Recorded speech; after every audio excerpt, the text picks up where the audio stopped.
So my name is Maria Rewakowicz. I teach Ukrainian literature at Rutgers University, New Brunswick, and I am also affiliated with the Department of Slavic Languages and Literatures at the University of Washington. My new book, and I'm going to kind of show it, is titled Ukraine's Quest for Identity, Embracing Cultural Hybridity in Literary Imagination, and I also have years 1991, 2011, and was just published by Lexington Books. So it's really brand new book. It's been a week since I got it myself. I wanted to look at literary texts from an angle of identity construction. So in other words, whether or not contemporary writers, poets had any influence upon that, or to what extent these processes were reflected in literary texts. So in order to do that, obviously national identity is the most important kind of identity and cultural identity, but I also wanted to look at other identities like territorial, gender, class, ethno-linguistic, and all those identities in kind of give impulse to separate chapters in my books, because each chapter kind of discusses certain identity, from regionalism to gender issues, then language politics, social ills, and even I look at the connection between popular culture and national identity construction. So this is kind of like in a brief summation of what the book is all about. In a way, I wanted to look at, how identity formation is reflected in literature, mostly because historically for stateless nations, writers, intellectuals, historians play an enormously important role in kind of waking up the masses, if you will. Some people say that Taras Shevchenko, the most important romantic poet, kind of single-handedly built the nation. So that was the case historically, and kind of paved the way for political aspirations of Ukrainians. So in a way, I wanted to look at, once independence was achieved, whether or not Ukrainian writers feel the same, they have the same impact on those processes. I had to come to the conclusion that in a way that impact was less than it used to be in the past.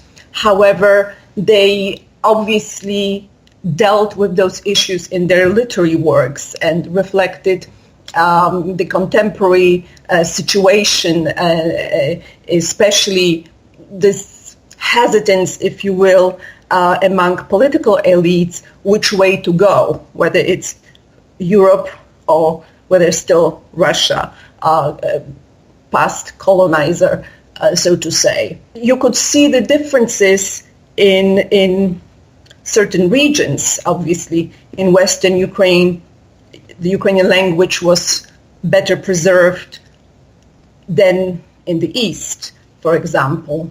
And there were some issues that were new in terms of language, for example, whether they should, how should they approach those writers that decided to use Russian as their kind of way of expressing themselves artistically. I think that, it really reflects quite well what is happening in Ukraine. As you probably know, even today, going to the big news that Paul Manafort was indicted, and as we know that he was a consultant to the Yanukovych regimes, and since independence, we had those regimes being changed constantly. Once, those more democratic, more pro-Western, and then you had more authoritarian and more pro-Moscow. So on the political scene, you could see that hesitation, which way to go. And right now, it looks that at last Ukraine made that choice, and it's going into would like to see itself being aligned with the West. So in terms of identity formation, that's pretty much what it reflects. This hesitance, if you will, which way to go. And now the question is whether the same kind of hesitance and the same struggles can be observed in literary texts. And I would argue that you could see the same thing, maybe, to a certain extent being reflected in literary texts. The very fact that we have a Russian-speaking author like Andrei Kurkov, who writes in Russian but considers himself a Ukrainian writer, you could see the slow evolution among his colleagues of accepting that kind of stand. I remember in early 2000s reading certain authors like Vasyl Shklar would say that I would never accept, the fact that Andrei Kurkov is a Ukrainian writer. He's not, because he writes in Russian. But then when I was in Kiev in 2009, and I actually witnessed their joint literary kind of event at the bookstore, at that time, there was no disagreement. It helps that Andrei Kurkov, it's not just it's bilingual. I mean, he speaks fluent Ukrainian, and that's no question. But the language that he chose for his works is in Russian. So what I'm trying to say is that you could see certain evolution, right? So I'm posing a question: how do we deal with a considerable number of Ukrainian authors and poets who chose to write in Russian, whether they are part of Ukrainian cultural sphere or they are, not? It is something new, and it's part of this evolving sense of national identity. How do we define? Is it a matter of language you speak or write about, or it's something else? It's something that you identified with Ukraine on this more civic level rather than on the ethnic level. And that's something, important. And even writers like Serhiy Zhadan, when he embraces, to him, when he discusses the identity issues, it's not so much a language criterion as much as it is a cultural identification, whether it's they want to be part of the Ukrainian cultural sphere or they see themselves more as part of the Russian cultural sphere. Writing about contemporary literature is always kind of difficult because you have to decide when to stop. What is your point that, that you want to close? So in my book, I decided, since I stopped at 2011, pretty much discussing what was happening in the first 2 decades of after independence. So I included an epilogue that I wanted to briefly discuss what is happening after the Revolution of Dignity, Euromaidan, and Russian aggression. So I argue that the period I chose, and I chose kind of at first by default, where I started to write my book, and I started in 2012, and I wrote this with certain pauses in between. It was not continuous writing, unfortunately. And so at first it was just dictated by, by when I started to write. But later I realized that the first 2 decades really constitute this very transitory and transitional period, like post-Soviet period, that you could see all those different factions trying to compete, trying to, and intermingling with each other and creating a new hybrid product in the process. So the hybridity issue is also important because I argue that what is happening in Ukraine, we have this space that encompasses both cultural kind of artifacts and processes that underlie the production of those artifacts. And sometimes there are mixed, like, you've probably heard about about surjik, which is a mixture of Russian and Ukrainian, and some authors engage that as kind of a stylistic device, and it's precisely a kind of a hybrid linguistic tool, if you will, and if used intentionally, then it's a device, but sometimes people speak that way, so it's kind of more organic and natural for them. The way I understand hybridity, it's not necessarily this mixture, surjik is a very good example of it, but you could have a situation that you have homogeneous cultural activities, but when you look from above, like kind of a bird's view, then you see this kind of mixed hybrid cultural situation that, sometimes you have Russian, activity, Ukrainian activity, and, in and of itself, they seem homogeneous. But again, when you look this broadly from above, you see this kind of a different situation, different kind of cultural situation. Well, one thing that is definitely new and characteristic of post-independence period is an enormous number of female voices and talented voices.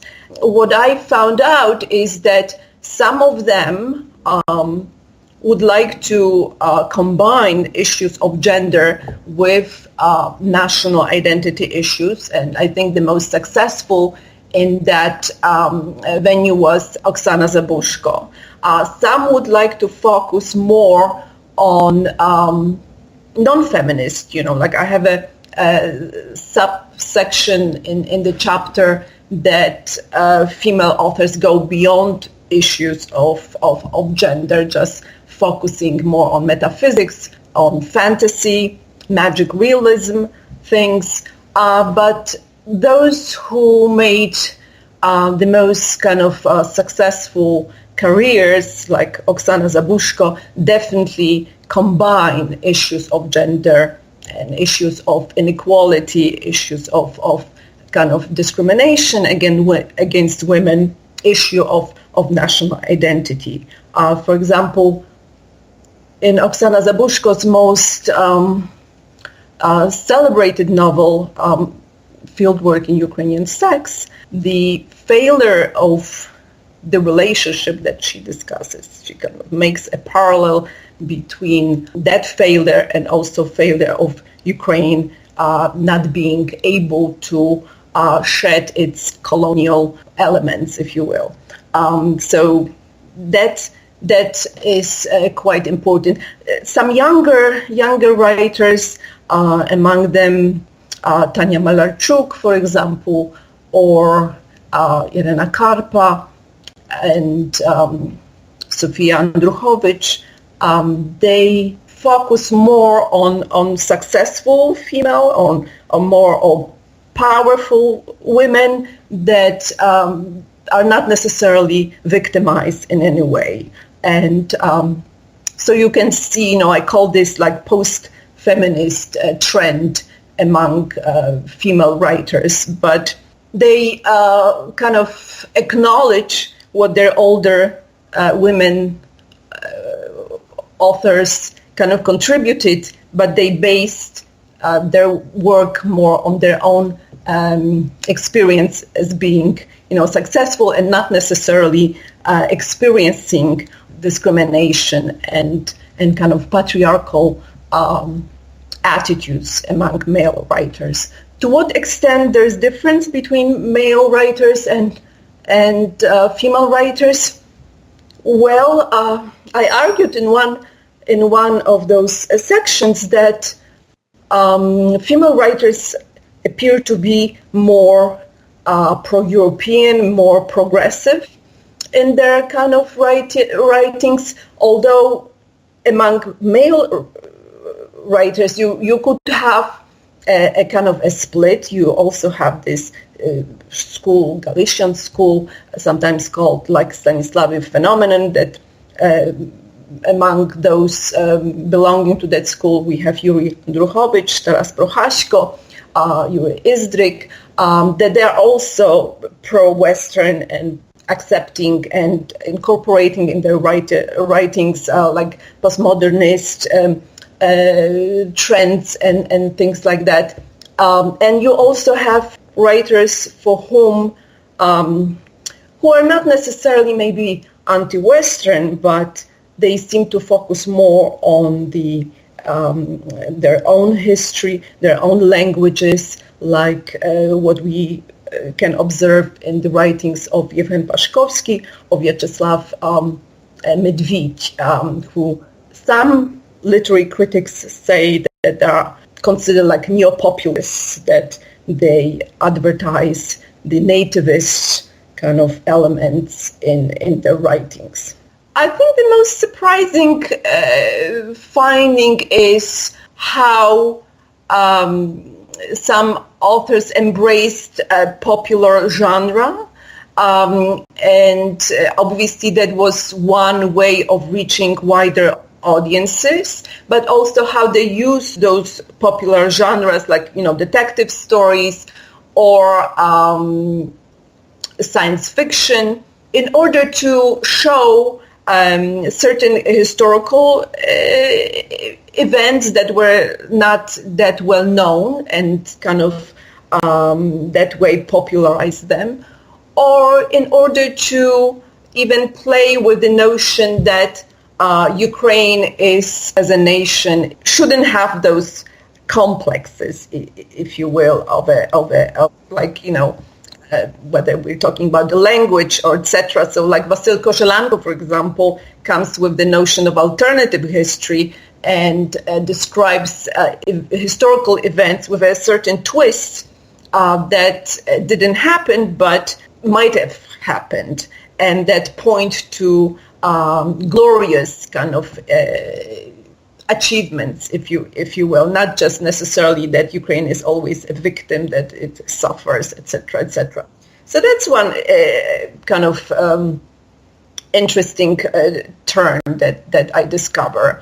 And among those who write popular works, there's another trend that I found quite interesting, is the importance of powerful women, right? We have main protagonists being businesswomen, being like someone of great achievement, whether through her own work or whether by marrying someone wealthy, and what they can do with those resources that they have and how they use that. It could be for the good and also for the bad. Another kind of interesting aspect of it is that some authors, like I have in mind specifically Vasyl Shklar and Maria Matthews, use popular genre to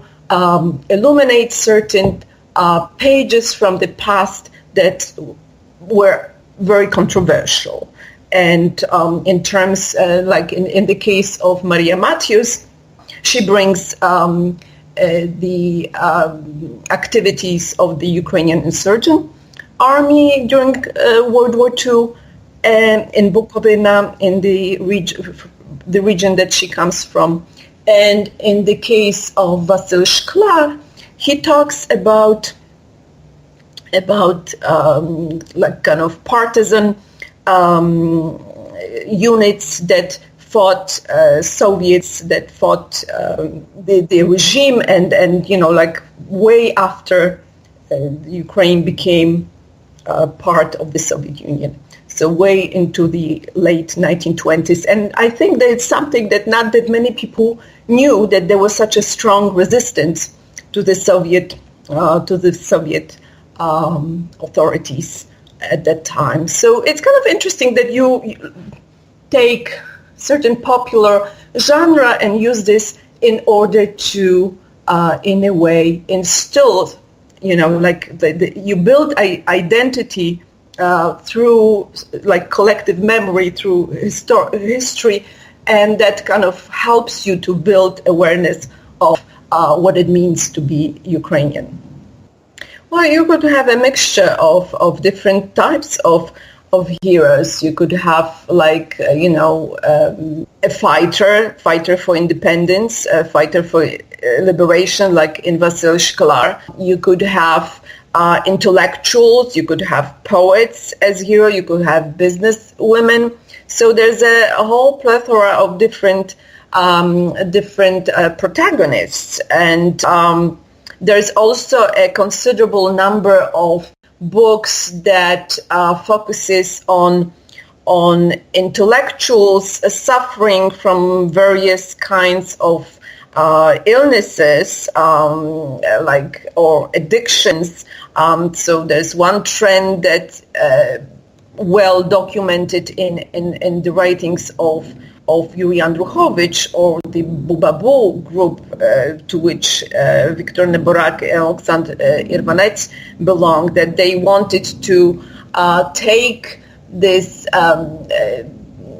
tendency among Ukrainians to put poets on a pedestal. So they describe poet as a drunk, as a womanizer. So like ascribing to them some characteristics that are not considered positive.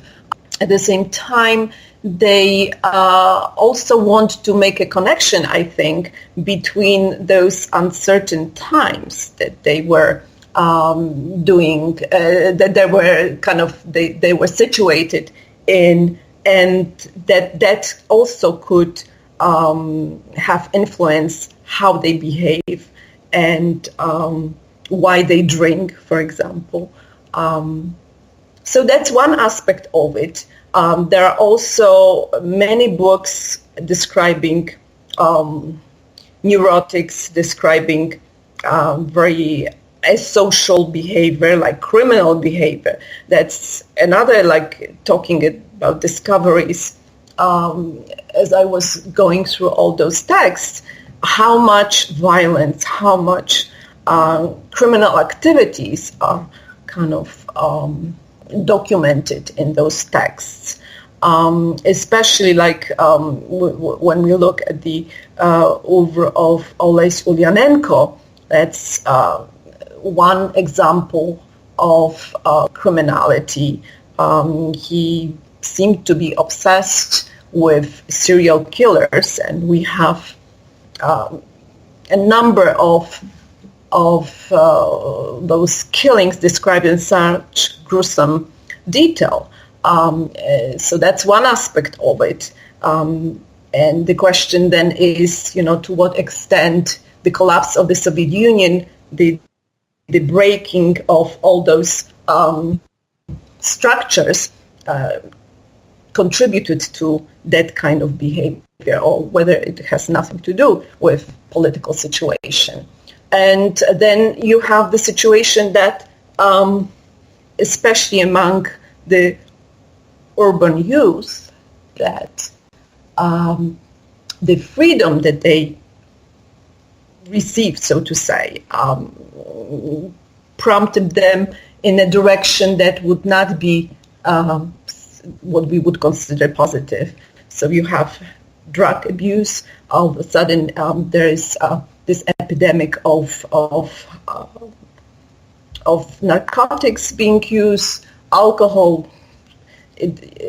There's no question about it, and sex, something that was forbidden during the Soviet Union. So all of a sudden, like in those texts, you have so much sex around. Sergei Zhadan's work come to my mind. His first novel, Depeche Mode, in which he describes a group of young men who seem to be completely on their own, in a way, kind of drifting in Kharkiv, not having any purpose in life. Like you have drugs, you have alcohol, and it seems that they're completely lost, and you do not see any adults in their lives.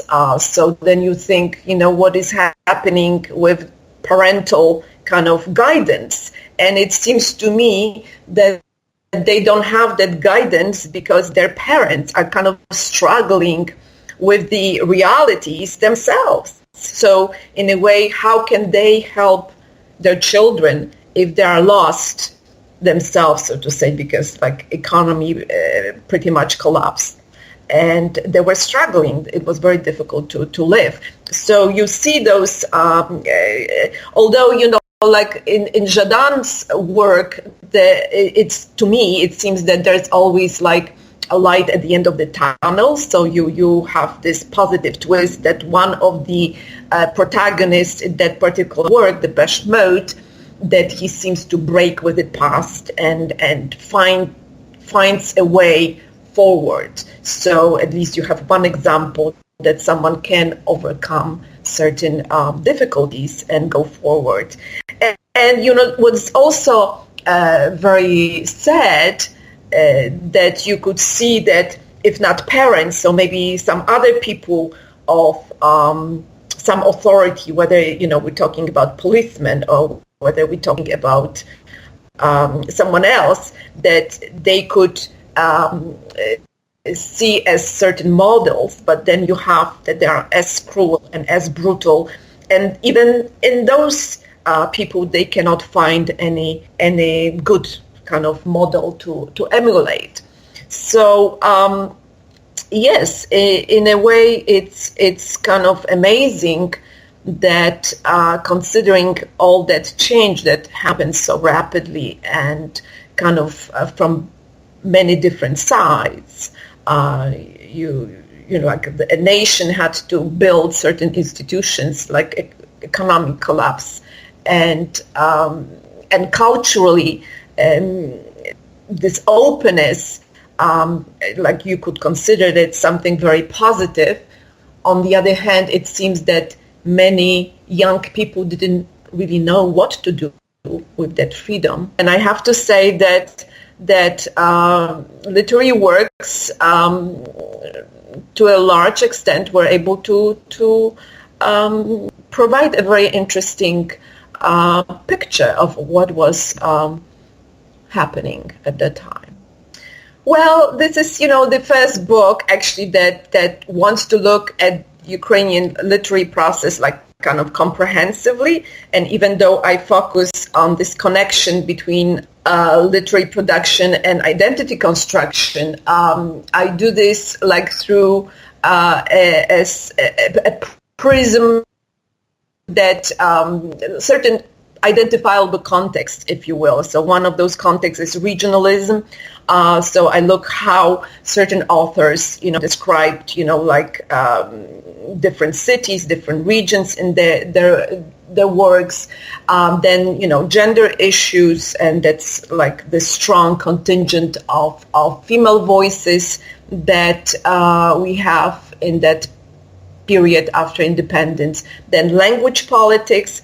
I mentioned before, it's important, this sense, like if someone chooses to write in Russian, whether or not they are Ukrainian writers. And, I would say yes, because whatever is created on the territory of Ukraine belongs to Ukrainian culture.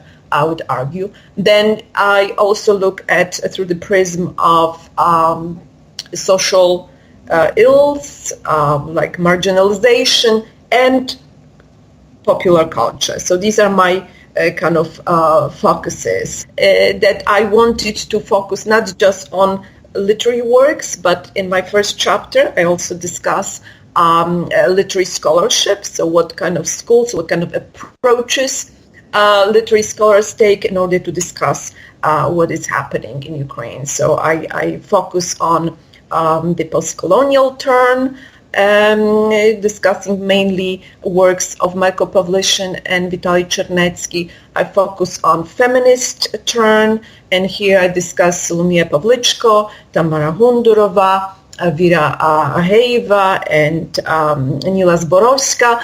And I also look what academic institutions, such as like the Literary Institute of the National Academy of Sciences, can propose and can offer.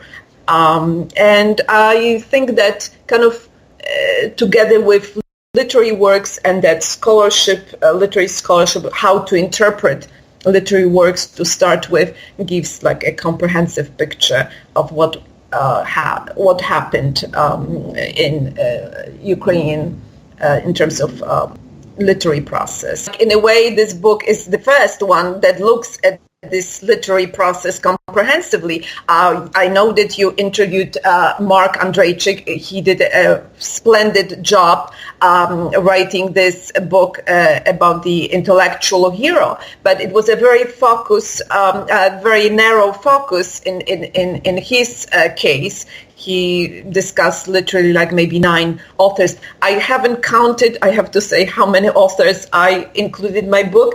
But, you know, as I said, my goal was to give certain panorama of what is happening. And whether or not I succeeded, I don't know. And it's not a history. So it's kind of selective. And it's selective because, you know, my focus was that I wanted to look at those works through the prism of identity formation. But I think, like Mark Andrejczyk even mentioned in the interview with you, that, you know, like identity is one of those key concept that whether you like it or not, it's simply there. It pervades almost like all works, whether, you know, more openly or more kind of covertly. It's just like this undercurrent that you have to take into account. So it's I think hopefully just a beginning, you know, that there are going to be other works. I mean, like I had some views of why just I stopped at 2011. I said, well, you know, I look at those first 2 decades and I hope that someone, you know, will take over and look what is happening since then going forward, because there are so few works. I mean, like history is maybe, you know, in a better shape that, and maybe because there's more demand for historical works, and I'm talking about what's available in English, of course, right? In terms of literary studies, it's not so much.